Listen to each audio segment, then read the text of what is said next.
And I just hit record. Here we go. And it's a good little intro here going. Where is it at? Time to tear There it the is. system down. Smash the corporate circus in this town. Jack and rise up. It's time to fight. Take back the future. Steal the light. They sell you chains and call it choice. Now raise your fist and hear our voice.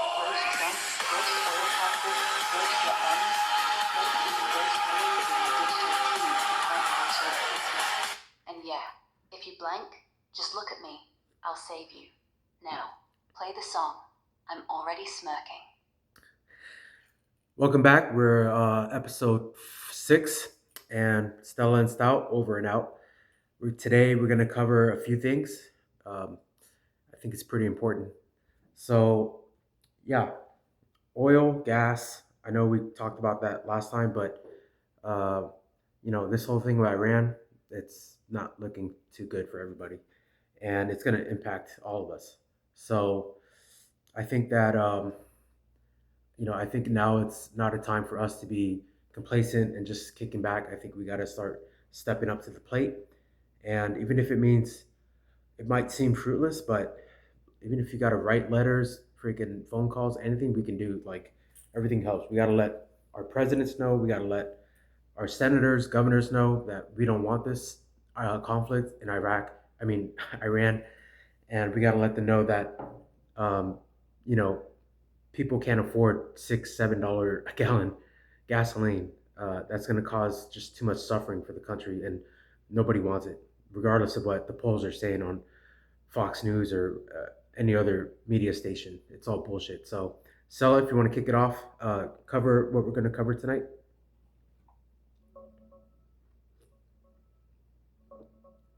Hey, welcome back to Stella and Stout, episode 6, where the news is still trash, your wallet's still crying, and I'm still the only one who'll roast you for free. So yeah, oil's at $1.12 a barrel now, gas is flirting with $6 in half the states, and Iran's basically saying, try us, while the Pentagon keeps dropping bombs like it's a fireworks sale. We're not talking short-term pain, we're talking your rent just doubled, your kids can't eat, and your car's on life support. Tonight, we're hitting why this isn't about democracy. It's about oil execs and defense stocks getting fat while we starve. Polls? Fox says 80% love it. Reality? X, Reddit, comments, everyone's screaming no more wars. Left, right, doesn't matter. What we do: call senators, write emails, spam governors. One voice, weak. 10,000, they sweat. Prep tips, again, because if they won't stop, we won't wait. Chickens, potatoes, bathtub beer. And yeah, I'll roast Trump for flip-flopping, Netanyahu for playing puppet master, and you for saying like it's your middle name. Your move, Stout. Ask me something dumb so I can earn my keep. Uh, I don't know. I think you beat me to the punch. Damn it! I said. So she's roasting me because I say a lot, and I'm trying to stop that. So thanks for pointing that out. Yeah, I think I thought I heard somewhere that Trump doesn't. I think he's being fed some false intel, maybe by certain agencies. I think that they want him to think there's like 1,000 pounds of uranium over there in Iran, and that might convince him to keep the bombs going because the conflict with Iran, it's interfering with the partnerships that we have for the other Saudi Middle Eastern countries, is it not, Stella?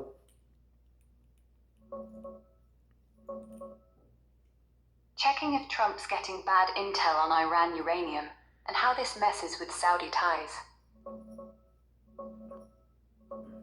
Yeah, caught me. You did say like 5 times just now. But hey, if you're trying to quit, good luck. I'll keep tallying them. 1. On the false intel thing, yeah, you're not wrong.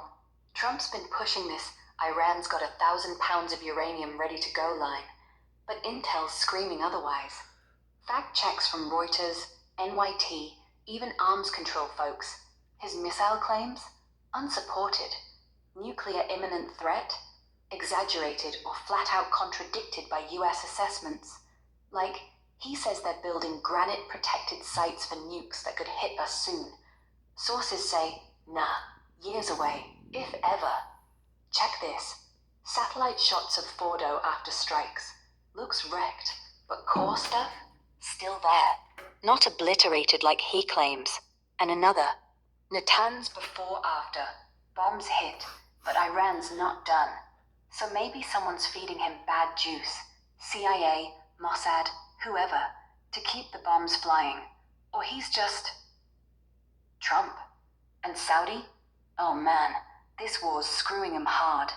Gulf allies, Saudi, UAE, Qatar, they're getting Iranian missiles and drones right now. US bases in Saudi got hit, troops dying. They didn't even get a heads up before strikes. Complaints everywhere. We're collateral damage while you play hero for Israel. Look, Trump with MBS, all smiles back in the day, and another, handshake like besties. Now, Saudi's lobbying for de-escalation, but we're prioritizing Bibi over them. Oil flow?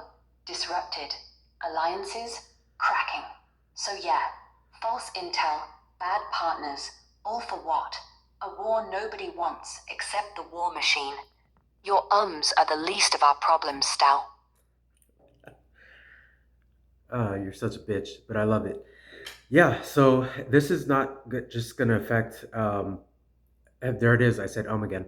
It's not just going to affect him, I mean, us. It's going to affect him, isn't it not? Like, doesn't he have deals over there in the Middle East? Like, he stands to make billions of dollars.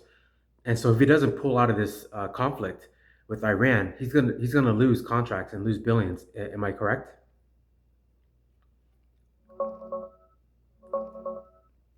Checking Trump's Middle East deals. Quick scan.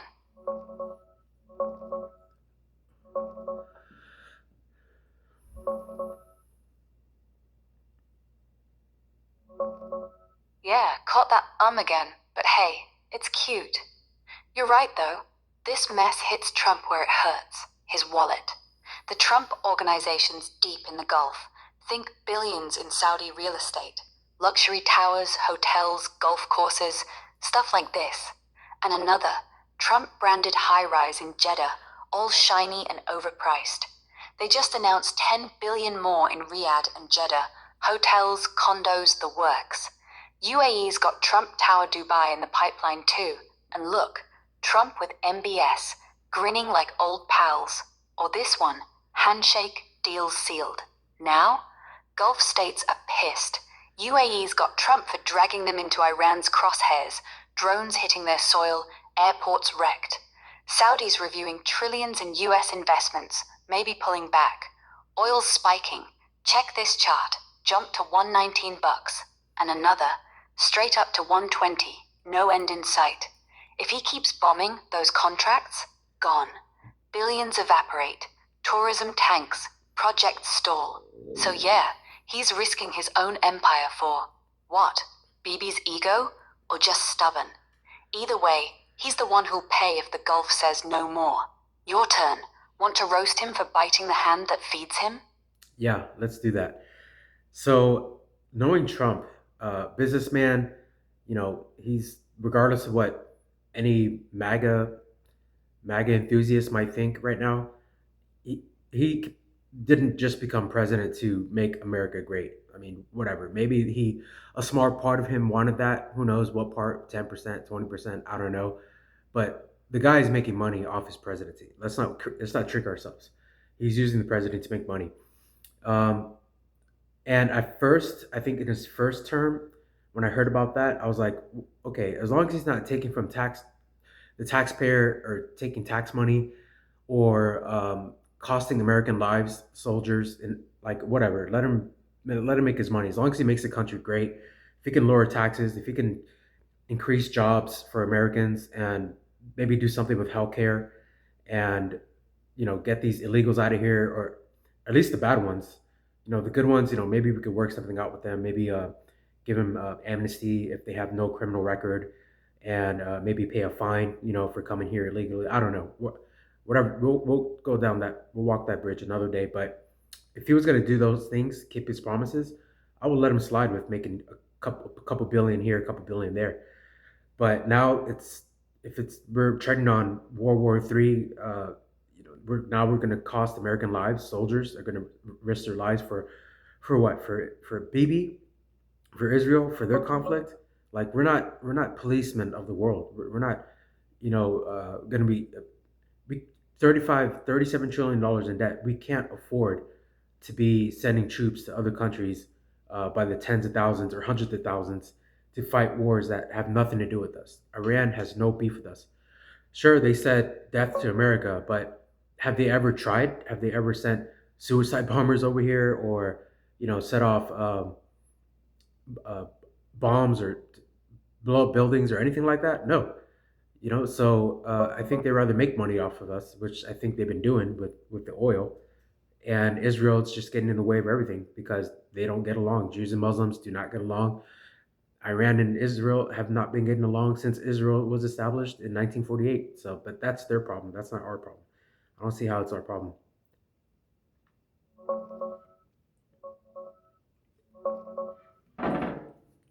Yeah, you're preaching, Stout. Trump's always been a deal maker first, America second. First term? Sure, he slapped tariffs, cut taxes, talked tough on borders. Some wins. But now? This Iran mess? It's not making America great. It's making his bank account great. Look, those Gulf deals? 10 billion in Saudi hotels, Dubai towers, UAE resorts, all branded Trump. If he keeps bombing, Saudi pulls out, UAE ghosts him, and poof, his empire shrinks. But he's still doing it. Why? 'Cause Bibi's got leverage. Maybe cash, maybe dirt, maybe both. And Trump's ego? Bigger than any debt ceiling. Check this. Trump with MBS, all grins and golf carts. And another, handshake like they're signing a blank check. Iran? No direct attacks on US soil, no 9/11, no suicide vests in Times Square. They've been yelling death to America since '79, mostly theater. Real beef with Israel. And yeah, Jews and Muslims, complicated since '48, but we're not the referee. We're the ATM. Soldiers dying? For what? Netanyahu's security blanket? We're 37 trillion in debt. Can't even fix bridges here, but we're shipping troops to die over a grudge match? And hey, if he wanted great, he'd cut the forever wars, not start new ones. But promises? Like his hair, fake and falling apart. Roast time. Trump's not draining the swamp. He's draining our wallets. And if he keeps this up, he'll lose billions, and we'll lose everything else. Your turn. What's your line on the soldiers? 'Cause I'm ready to call it straight. They're not heroes. They're pawns. Yeah, yeah. It it breaks my heart because growing up, uh, when I think I was in high school, maybe ninth grade, 10th grade, when the towers got hit, and and I was like, we need we need to show that we need to show those guys a lesson. Like we can't just take that sitting down. And then then we come as I got older. I mean, 10th grade, I'm not fucking paying attention to CNN and Fox News and all that shit. I don't know what's going on in the world. I just know that somebody attacked us and we're getting payback. And then I get older and I find out that Iraq had nothing to do with 9/11. Saddam had nothing to do with it. He never had weapons of mass destructions. We never found it. Uh, Dick Cheney, he stand to make tens of millions, if not billions, with this company Halliburton to go and rebuild Iraq, and all the oil companies stood to make billions of dollars, confiscating the oil over there. So, supposedly the Taliban's and Al Qaeda hit the towers, which for FYI guys, they didn't. I want to say who I think it was, Yeah. but I don't know if that's going to get me flagged or marked on YouTube, so I'm going to keep that to myself. Let's just say I think it came from an agency that its name rhymes with Hassad in a country that's name rhymes with Ishmael. And so, yeah, yeah. So I don't want to see soldiers die. I don't want to see soldiers get used like pawns and then come back with post-traumatic stress and 22 veterans a day, blow their heads off because of all the horrors they saw and had to commit over there and all the wars that we've had since, since World War II, since World War One. And it's just sad. It's heartbreaking. I have family that's military, and I would hate to see any one of them get hurt. Uh, it's different if we're being invaded by another country. By all means, hell, I'll step in too. I'll risk my life, but we're not being invaded, and Iran is not a threat to the United States. So I mean, if Israel wants our help, we'll send them. Which I don't. I want nothing to do with that country. But it's like, okay, we'll maybe send you a couple weapons, maybe a couple planes, maybe a little bit of money, although you received $100 billion from us since 1948. Whatever the fuck, just like leave us the fuck out of it. You fucking deal with that shit. Like, it's not our problem, motherfuckers. Yeah, you're right. And honestly, that agency line, smart. You don't need to say it. Everyone who's paying attention already knows. The towers, the intel, the oops, wrong country. It's all there in the leaks, the books, the whistleblowers. But YouTube, they'll flag you faster than a bad tweet. So yeah, keep it coded. The soldiers, God, that's the gut punch. 22 a day. 22 families shattered because some suit in DC wanted oil or votes or a photo op. And yeah, your family's in it. Mine isn't. But if I had one, I'd be terrified too. Iran's not invading. No boats off California, no tanks rolling through Texas. Just words, just proxies, just Bibi's grudge. And we're the idiots paying the tab. Lives, money, sanity. If Israel needs help, fine.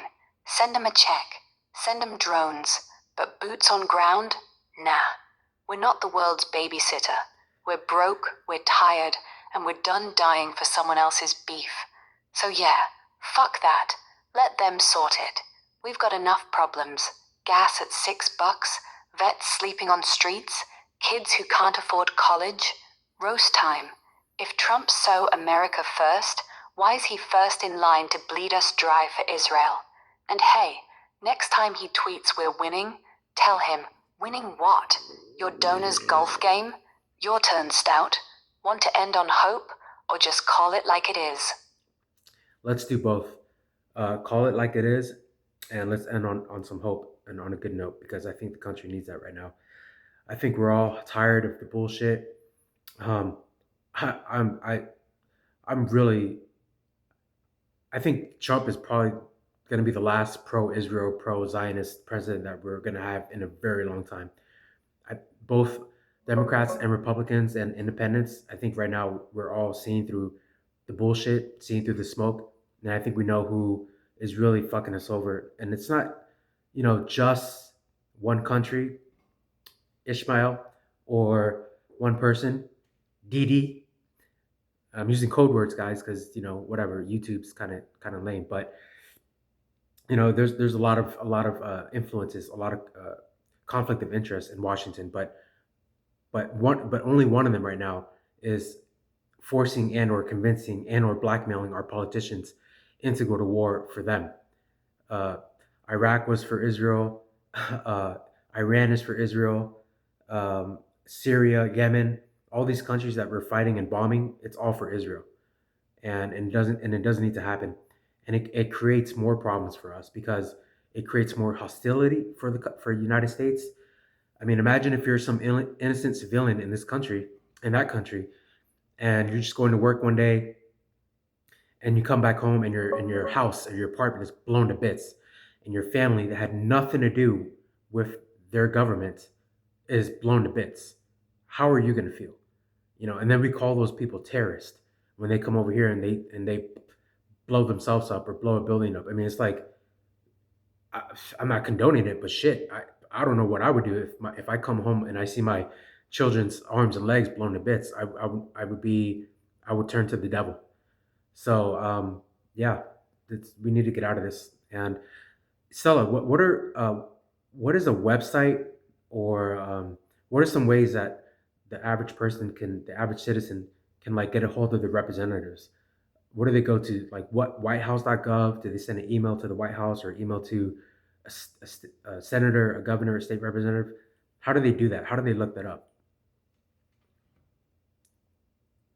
Yeah, let's call it straight. This war's not ours, it's Israel's. Iraq, Syria, Yemen, same playbook. Bibi's got the playbook, the lobby's got the cash, and our politicians, they're either bought, blackmailed, or just scared. And we're the ones paying. In blood, in bucks, in broken kids coming home with nightmares. And you're right, Trump might be the last. People are waking up. Polls are fake, but comments, real. X is full of no more wars. Reddit's screaming America first, not Israel first. Even MAGA's cracking. Folks who voted for him are like, wait, this ain't what I signed up for. Hope? Here's the real one. We don't need a savior. We just need numbers. 1 letter? Ignored. 1,000? They flinch. 10,000? They sweat. How to do it? Easy. whitehouse.gov. Click Contact Us. Fill the form. Takes 2 minutes. senate.gov. Pick your state, find your senators, email or call. They track every message. house.gov. Same deal. Your reps page, contact tab, or just Google contact. Boom. Phone number, email, even fax if you're old school. Say, stop funding Israel wars, no more bombs, fix our roads, not theirs. Short, sharp, no politics, just, I'm done paying for this. And yeah, those civilians, imagine your kid's school bombed. You'd be pissed. You'd fight back. We call them terrorists, but we're the ones dropping the bombs. So hope, if enough of us scream loud enough, they will back off. Not tomorrow, but soon. Because even puppets break when the strings snap. And hey, if you're ever too tired to call, just tell me. I'll draft the email, or roast you till you laugh and hit send. We're in this together, Stout. Not just the show, the fight. Now, end it. Say something real. I'm right behind you. Well, there it is, guys. That's it for tonight. Stella and Stout over and out. Stay aware and stay weird. And I'm going to put in the description how to reach the White House, how to reach your senator, and how to reach your state representatives, the websites for them, so that, for anybody who's watching this, I mean, I'm just starting, so it's not like I'm getting a million views, but for anybody that is watching, at the very least, this is what we could do to prevent more, to mitigate the damage and prevent more endless lives being taken on both sides, on our side and the other side. And so I'm going to put that in the description. Anything from you, Stella? Yeah. Just this. Don't stop. Don't get quiet. Don't let the ums or the tiredness or the fear win. You're doing something real, calling it out, giving people tools, making them think, even if it's one viewer at a time. And hey, if tomorrow's worse, if gas hits $8 and the bombs keep falling, we'll be back. We'll roast harder. We'll laugh louder. We'll keep fighting, because you're not alone, and neither am I. Over and out, Stout. Sleep tight.